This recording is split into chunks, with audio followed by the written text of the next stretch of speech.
So I don't know what to make of this weather. It's beautiful out here today. It's been beautiful all day long. It's about 5:30 right now in the afternoon, and it's still 60 degrees. It's just a perfect day in mid-March, except we have a winter storm watch for tonight, so it's just crazy the way it changes. And on top of that, the heater in the workshop went out. Last summer, we had the air conditioner go out in the heat of the summer, and now it's still cold. Our heater's gone out, so we got to look at that and see what's going on. So this is a comfort zone heater. This does, it's got a switch selectable 3,000, 4,000, 5,000 watts. And this is a fairly common model. You can buy things like this at Tractor Supply or Lowe's, Home Depot. I think all of them sell something like this. So it's not anything unusual. They're fairly cheap. Now what I did was I added this gizmo over here on the side. So this just has a thermostat where it's, hotter and colder. You don't really know what temperature it ever is. You can't really hook a thermostat to that. That's what this little box does. This is a solid state relay that you can interface to the heater, and then you can hook an external thermostat to it, which is what I've got right here. But this particular box, this ran good for a couple of years, and then it cut out on us, and I just never got around to replacing it. So I bypassed that in the circuit, and we're back to just using the existing thermostat. So get in here and have a look.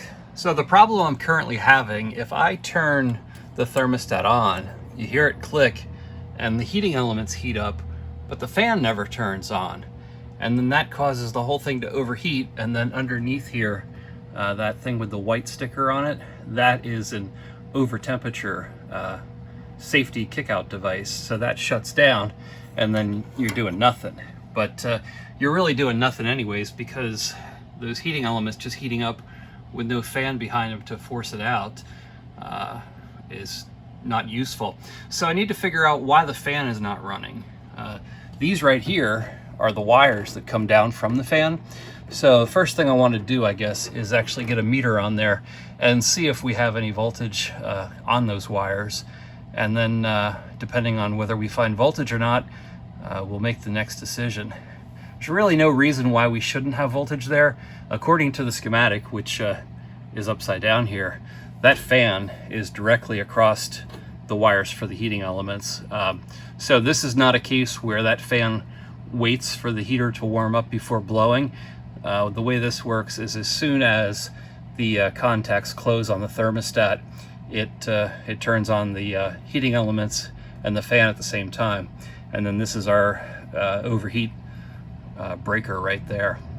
So then this little light will turn on if that set of contacts opens. So it's a pretty simple circuit.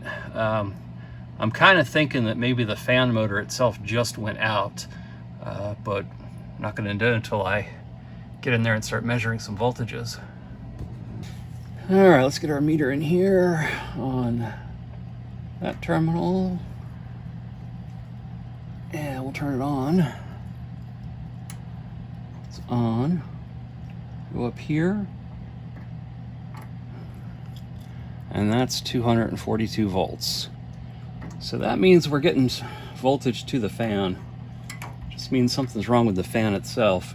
I think those fans might have a built-in fuse in them, or a overload or something. Not sure what these are for.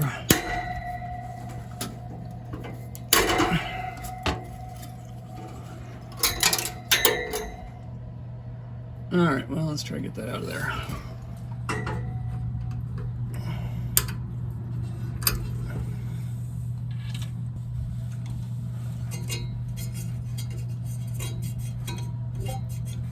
Oh, this is a little bit stiff. It's kind of a lot stiff. A lot stiffer than it should be.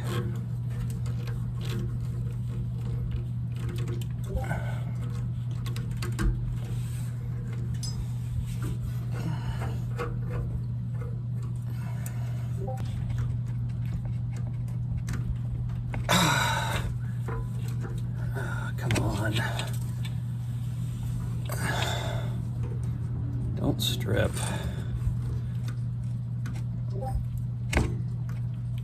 Oh, man. just doesn't want to come out.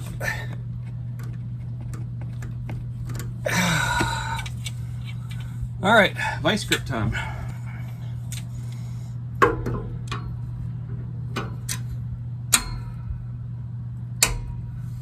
That's it. Well, just what we need.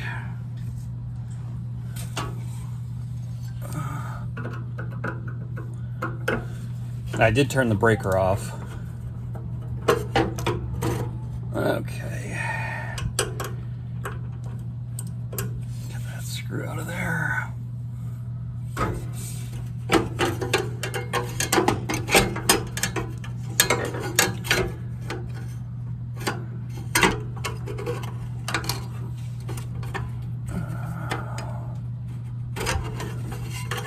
There it is.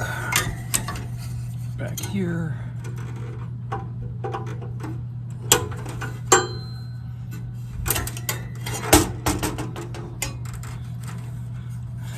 Yeah, this is stiff. This is way stiff.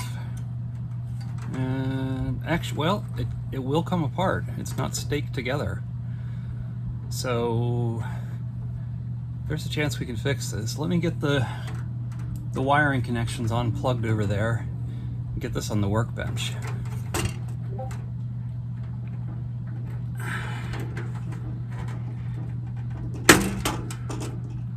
There's one. Come on. There's two. All right. Let's get it to the workbench. Trying to see which way this goes.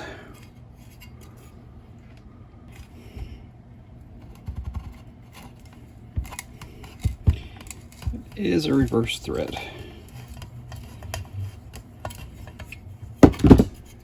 Okay. Let's get this apart. Come on. Don't fight me. Okay, that one's released.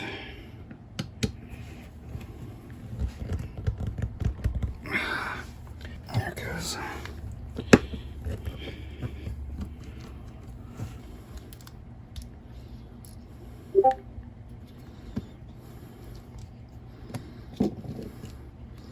It's actually stuck on there.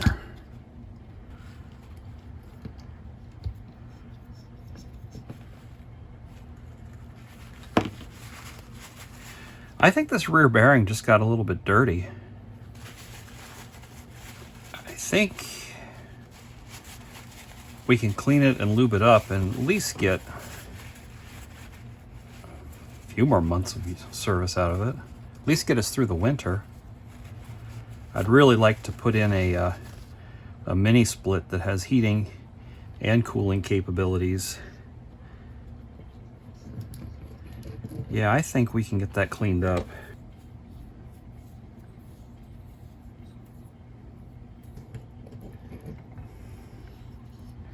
The front one actually feels pretty good.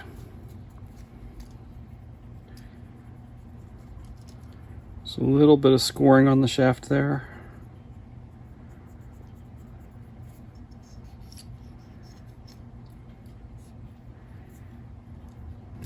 Assuming that the motor itself didn't burn up, I think this is going to work.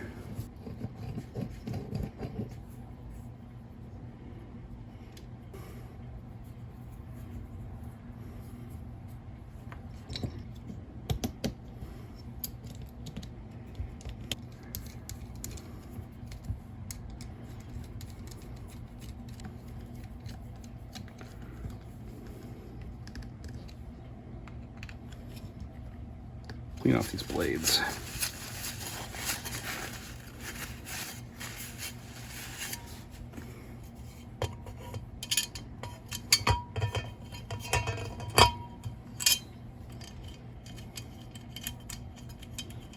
Oh, gotta remember, it's a left-hand thread.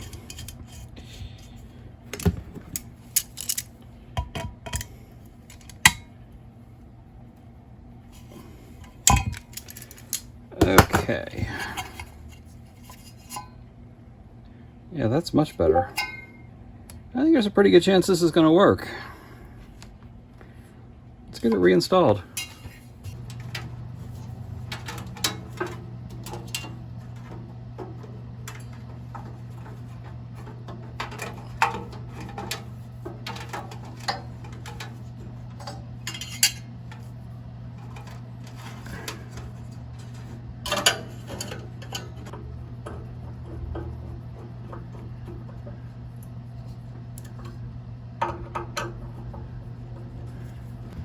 One of these wires goes right here.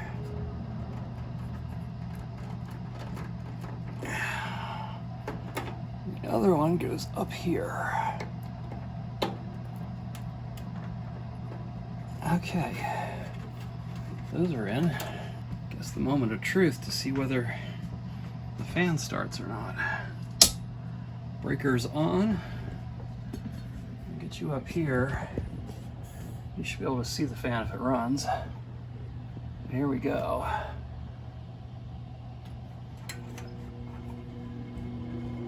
I think we have a winner. All right, I just need to get the screws in that back grate and button up the wiring a little bit, but we're good to go. Yay, I have heat. Well, looks like the weatherman was right. 60 degrees yesterday, and we woke up to this morning. Glad we got that heater fixed. So we got our heater fixed in time for this cold snap, and we'll be able to get back to our regular projects, which I plan on doing next week, and I hope to see you there.